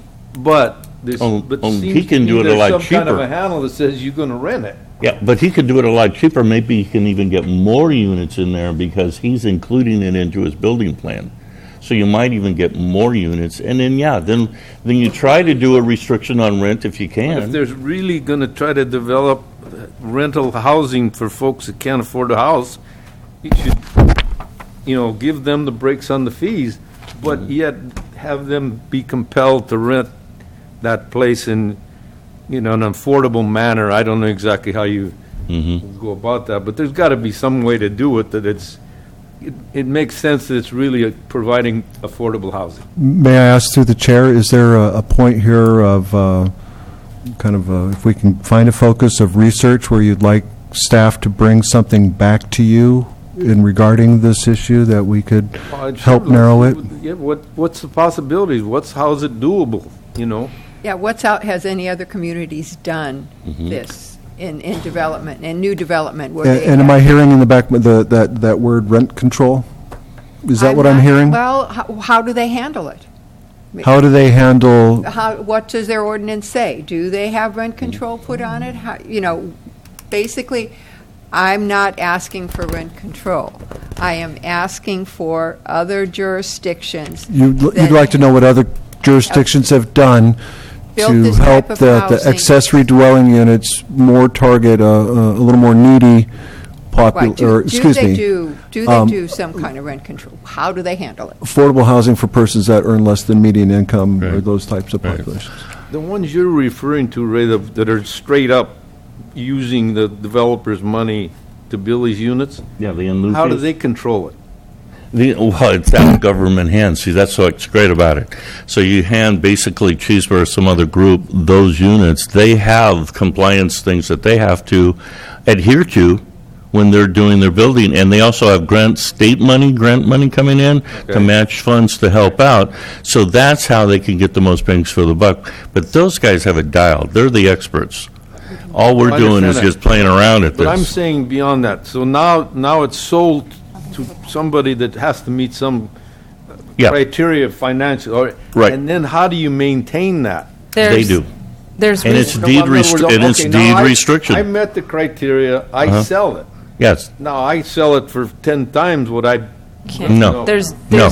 It's deed restricted. They cannot sell it at market level anymore. That's what used to go on. Now it's at a certain percentage of, it's deed restricted, there's resale restrictions, and it's monitored annually to make sure that it's who's supposed to be living in it, income-based is still living in it. Well, then, It's done right. It's Well, done the way you that's- want it done.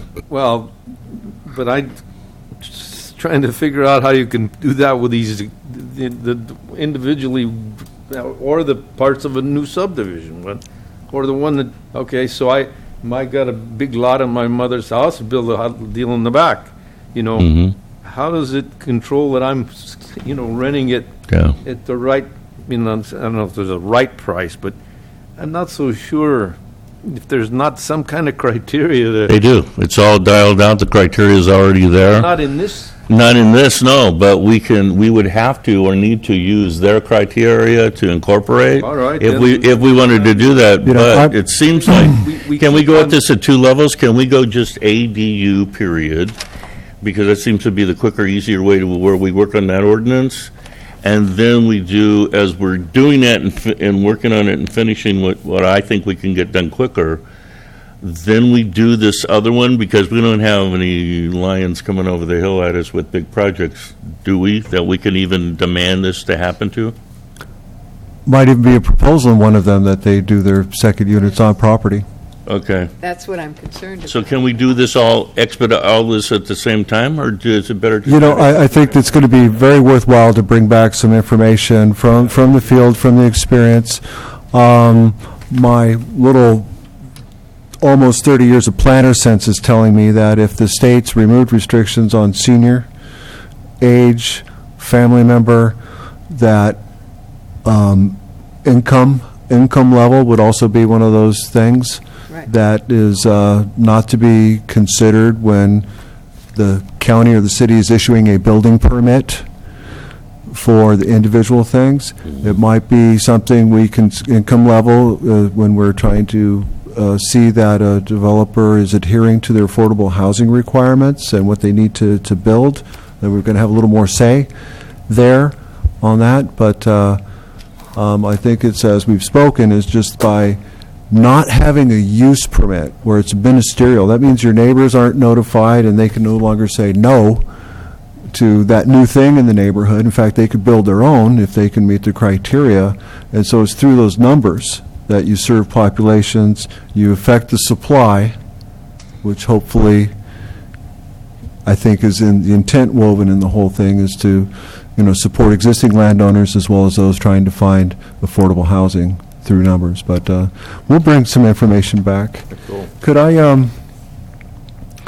may I ask, do we want to consider some, or, and all this is to come back at different days. We're not coming in with anything hard written that you're going to take an action on and adopt. We're going to flesh this out workshop-wise, and you'll make a formal recommendation at one point that goes to the board for what to be adopted. But do we want to consider some or all of our districts,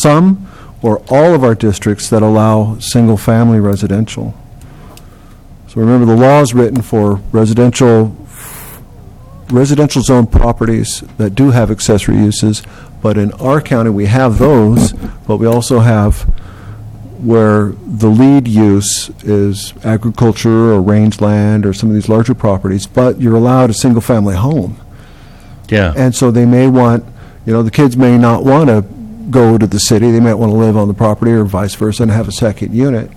So, But but there are other districts as well that I think allow single-family residential without needing a use permit. Do we want to? Yeah, but every unit, every legal parcel in San Benito County that meets water, septic, power, whatever, they can build a unit. So we would No say maybe our restrictions. non-business districts, our non-industrial districts, our all the antithesis, all the others that have single-family. Everyone that can be a single-family residential unit can be put down on it. Every unit that adheres to that also can put a secondary unit on. So why not an ADU? Yeah. Why not? I mean, so that runs across our entire, all districts and all zonings. Now, we also have right to farm. Well, I wouldn't say all So- districts have housing, right, because there's probably open space zone, we've got, Yeah, so Yes. the only ones that you couldn't do is because the subdivision density has already been ate up, like in a cluster subdivision. then you'd have to look at that maybe individually and ask that question. Let me ask the next one then, it's kind of related, it might narrow. Should we consider allowing accessory dwelling units that have full municipal water and sewer? Should those be handled one way? And should those areas that are without public water or public sewer be handled a different way? Or right now, because even... As long as they have those elements available, utilities or whatever, why not let them do it? Well, one of our current rules is kind of dictated by, I think, the septic field scenario. Yeah. Like a minimum building site with water and with public water, with public sewer, you can go half acre. All right, but if you only have public water but not public sewer, your minimum parcel size is like an acre and a half. That's likely because you need that real estate to get the physicality of some of those things to work. So it might be where we've got, good utility, solid utility public services, or I don't know how to quite. Well, conforming in county, conforming 1 acre per sewer for a septic tank. Or maybe the criteria is if it passes the health department in whatever way that we're fine with You're it. non-conforming. I mean, and there's plenty of these non-conforming units out there, but you're non-conforming if you have a septic tank on less than an acre, okay? So I would think probably best not to allow any of that, because it would take it, I think there's actually a law that says you can't push something into non-conforming, and if it's non-conforming, you can't mess with it. So we'd only have a few neighborhoods like the one you've mentioned, which are parcels smaller than 1 acre, but yet with septic service. Right. So they're already non-conforming, so we can't touch those by law, right? You're not required to exacerbate an existing problem. Right. That's true. Right. So that eliminates them, but does it eliminate anyone else? And should we talk about manufacturing? We can bring back several options of what that all means. Yeah, but we probably should, because I think the sewer issue is a huge issue. Mm-hmm. Yeah. And if you're asking about the ones that already have municipal water and sewer, well, look at Santana. What are you going to do there? That answers the question for all of those. Yeah. Wayne, did you want to? Yeah, that's I think that's an interesting question when it comes to water. We know that some of the areas that are on wells already are having issues with water, and they may not actually get enough water to service the actual single-family home that's already there. Yeah. So it seems like maybe a good criteria might be if they have a public water system, if they have a municipal water system already, then water's there. Because they've got service. But if they're on wells, I think you may want to consider them showing some documentation that there's enough, that they actually have enough water to serve that ADU. Because I know out in West County, there are a lot of single-family homes that are having a difficult time just meeting their current needs, let alone additional. And I think code says you have to have 3 gallons per minute per unit. Yeah, so Does that sound right? You're the water guy. We got a municipal system, right? So don't worry about that. Well, you'd also think that a property owner that was having trouble meeting their own needs probably wouldn't build a second unit. You would think that, but, this is San Benito County. We do things different. But the other part of it is we have parcels that maybe 5 families share a well. Right. Yeah. So now, do the other 4 families have to agree that they're going to allow this to hook up? Yeah. Yeah. And some people might look perhaps to dig a new well, too, so. Yeah. Heck, you can only share a well with 4 units, no more than that, because that forces it into the municipal, right. That's right. Right. Yeah, exactly. So I kind of captured that as an issue point to bring back, is like if you're on wells, that somehow it may be necessary to demonstrate proof of a long-term water supply, long-term sustainable. The question there real quick, since you brought it up, and we have a water guy in the room. So maybe we should say you can only do your well testing in the middle of summer. Because in the wintertime, you guys would probably be able to make the testing requirements, right? Right, well, for our district, it's not a problem Mm-hmm.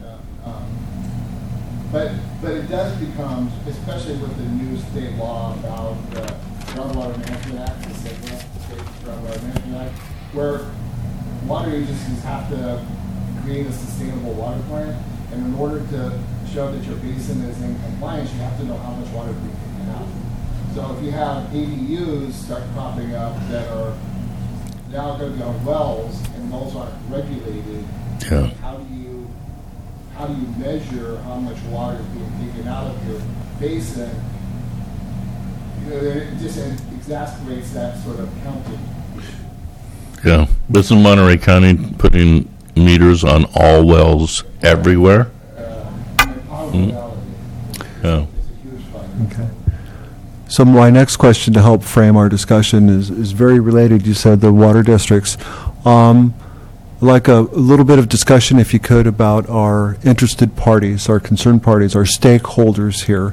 Who should we have at the table, or to let see drafts? And, we'll make public announcements that a draft is being reviewed, but are there certain groups or neighborhoods you'd have us actually do some strong outreach to? Everyone's a stakeholder.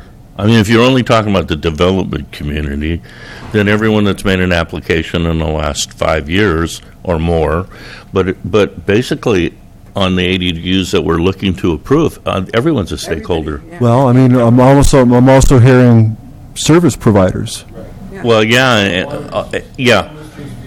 Yeah, I'd like to see, the water people here and all of that, something that we, even like maybe having fire and police, I'd like them to weigh in and say, okay, how's that going to work? And how are they going to be able, if we have a residence fire there and they do not have they don't have fire sprinklers, and they put in the ADU, and they have the original off of their gallons storage of 2,500 gallons per unit for their fire suppression. Is that going to work? Is that going to be enough? So, yeah, and then I really think we need to have the sprinklers. I agree. The response time is just too far. Sprinklers are. Yeah, even working at the newspaper, we used to respond to a fire and it would be half burnt by the time everyone got there. So, I mean, that was a huge fight when we put the ordinance in for new housing before the board, and I just think that it should be, it's San Benito County, we need that. We just don't have the fire protection. You just can't put a dollar amount on people's lives. There is part of the county on the west side of 101. Oh, So Aroma's fire, Aroma's water. I thought there was only a big barn over there. We don't get invited. you don't get invited? Oh, well, don't take that personal. Fire, it's another agency that I'll mention that. Bring them down. May I ask, is there a subcommittee of the board or the PC that addresses housing issues already, or it used to be configured for the general plan, but it's disbanded now, or anything? I think it's just mandated. I don't know. Now, actually, it's the chair. She takes care of that. Okay. She's got more experience than all of us in the room combined. What are you talking about? All right, so far I've captured that we've got some stakeholders, like let's involve the water districts, fire department, police, utilities, that we're considering the additional units and what impact it may have. Is there, just put it that, is there a part of town where they're not getting their response We rates? should phrase it, there is a new state law. There's a new state law. Mandates, and we would like your input. Okay, great. And then that way, it's not something that we're doing. It's- Correct. We are trying to come current from 8 years of Right. non-compliant code, as well as give it our shape. Also, what have other communities done Right? regarding, But they're asking about stakeholders. Do we want, like, fire here and Oh, sheriff? okay. They're all given a tax bill at a certain time each year, right? Could we insert in everyone's tax bill in the county that basically talks a little bit about the ADA and number one tells them, oh, by the way, if you have a secondary unit right now and it's illegal, we'll give you amnesty. And that way the cost wouldn't be very high. All you'd have to do is I print don't out think, the stuff. I think that, don't the tax bills go out in August? Yeah, they're coming up. Yeah. Yeah, Are so we going to move that fast? I think we've got, at least it gets the word out and puts it in their radar. I think we have first things first, though, is once we have the customized rules of the land, then we'll learn we'll learn how to get the outreach out, Okay. if that's okay. Oh, sure. Because we can always put it in water bills, too. Oh, there you go, yeah. Unless you're on a well, okay. So one of the other follow-ups that you radar. wanted, Yeah. one of the other follow-ups you wanted us is what have other communities done regarding the low-income and affordable rentals? There was a mention that all districts that would allow a single-family residential unit be considered to have the provisions of ADUs allowed there. And so I think what we can do is almost put a graphic together to show how the paint looks on the map with that. So I can do a graphic. And one of the discussion points here was, if you don't have water or public sewer, is there an acreage or a size minimum? And that should be considered or entertained to your property size. And also, if you have several properties in a neighborhood that are drawing from the same well, is what kind of long-term or sustainable, what kind of testing regime should we hold there so that any one of those units or all of them, double their water intake. So that's what I've captured so far. Do you have other things that I think if we come back 2 or 3 times? Curious about on a 5-acre parcel. When the permit was issued originally for the house, it had to have, there's criteria to be fulfilled in terms of the septic tank capacity and the water, right? So what if when it was built, it was way over septic tank, if you will, which could take in, so they built a 2,000 square foot house. Now they want to put an ADU with 1,000. If they got the septic tank capacity and the water capacity, why couldn't they be issued a permit that way? I think you answered your own question. Huh? Yeah. Yeah. Yeah, that's what you said. As long as these capacities are met, no problem. Move forward. I mean, you talked about that being a concern, but I mean, if what they wanted, in other words, they put 2,000 foot, and they could actually facilitate 4,000. Right, I think a better way to phrase that is not necessarily So black and all white we things, wanna but a do is performance standard. Can you demonstrate that you've got enough water to sustain you, you've got enough treatment areas? Those aren't the problem. The problem is that 800 square foot cottage that's now on a 5-acre parcel that's like 50,000 feet that way and 4 feet this way, and has a septic tank to the size of a grapefruit can, and then adding something to that. No, I'm not That's not advocating. I mean, if you Yeah, don't anything that's what you're have talking enough, about, but I mean, if you no got problem. enough for the total square footage that you'll end up with. Sure. Yeah, that's not a problem, yeah. Then you hit the performance standards and go on past go, do not collect, all that. Okay, does staff have enough to work on for the next few Plenty. weeks? Plenty. Okay. Is there anything else before I ask for adjournment? Yes. One thing under maybe staff comments. Okay, so we've been trying to get this expedited for a while. Is there any other low-hanging fruit out there that we need to be maybe working on as well? You know what I'm talking about? Yes. You have any other ideas like this? This was the only thing I was aware of that I felt we needed to move on right away. Now, So there's there's other Part things. of my duties in the planning department are just, getting the machine to run again is, I see so many sections in our zoning code that are antiquated. Circa 1966 is just threw out there forever. Well, so we'll be- they've never adopted a new zoning code to go with the new general plan, have they? No, that's part of the work program that needs to come in following the general plan here, and it's necessary. Yes. And it's important. Yes. Yeah. And, I've got, I think the planning department has a good 15 things that could be number one priority and take everybody's time, and so we're really trying to get it all done. What I might suggest, Commissioners, is that if staff would want to identify maybe some things that they are seeing, if, for example, Tavin might be seeing that he's indicated might be antiquated in our code, perhaps that there can be an agenda item at the next Planning Commission meeting that actually is a discussion about that to provide. Next meeting? Did I tell you about my workload? No, just kidding. Maybe a future meeting, I should say then, just to provide the commissioners with some information about what they're identifying, and then also allow an opportunity for the commissioners to express concerns of maybe codes that they might have seen over the past, several years. Well, and then one of the easy low-hanging fruits would be, have you had a large number of variances that have been asked for? So variances to current zoning or anything like that. Usually after a general plan you don't, but it's usually all before the general plan.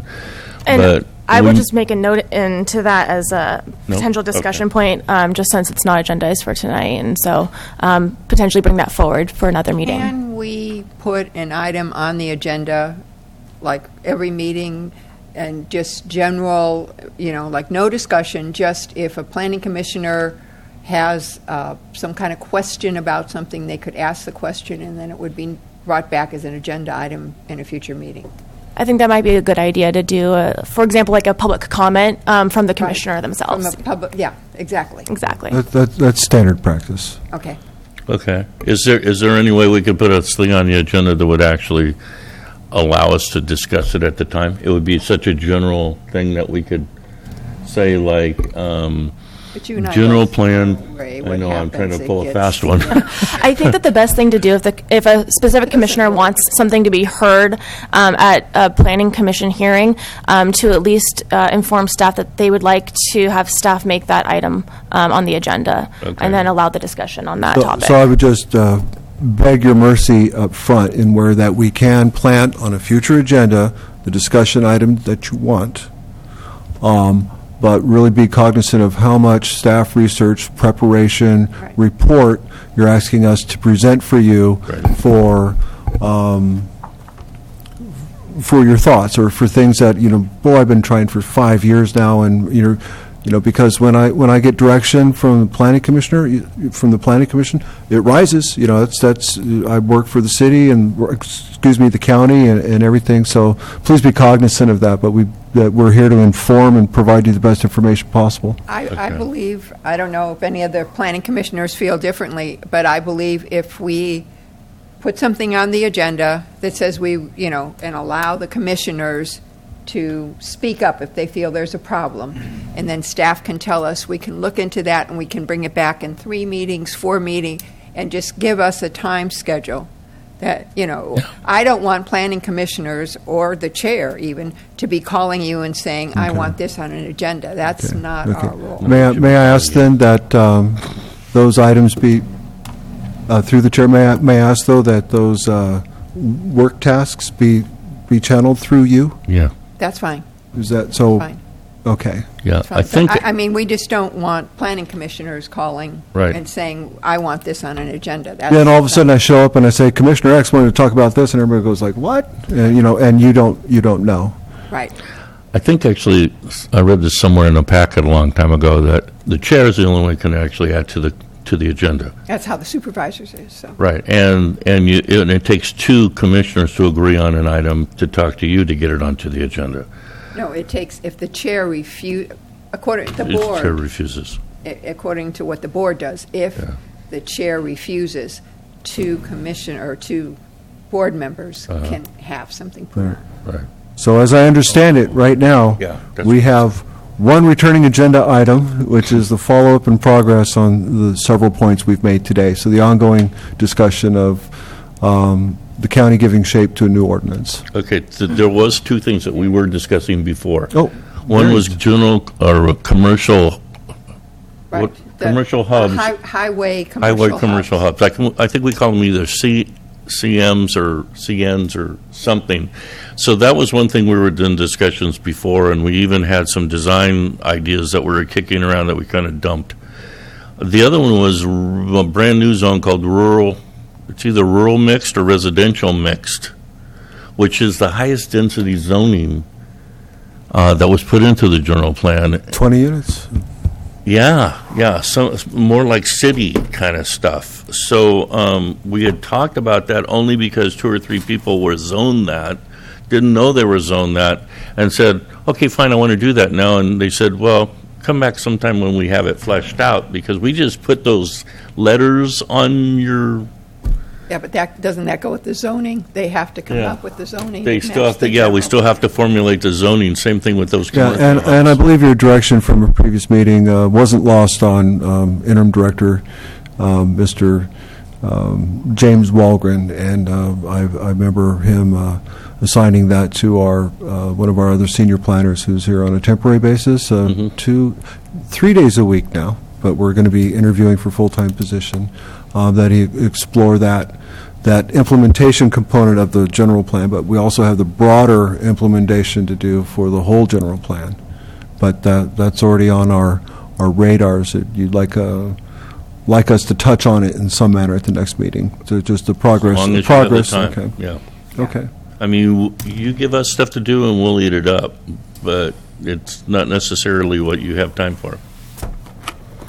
Okay, is that anything else, or I'm going to call for adjournment if I have a motion? I move we adjourn. All right, been moved in second. All in favor? Aye. Okay, thank you. And we're adjourned till August. Do we have a? I can't see that. Third The Wednesday. next regular meeting day. I can't see that. There used to be a big calendar there. They Now used to there's- have a, Wednesday is the 16th. The 16th? Okay.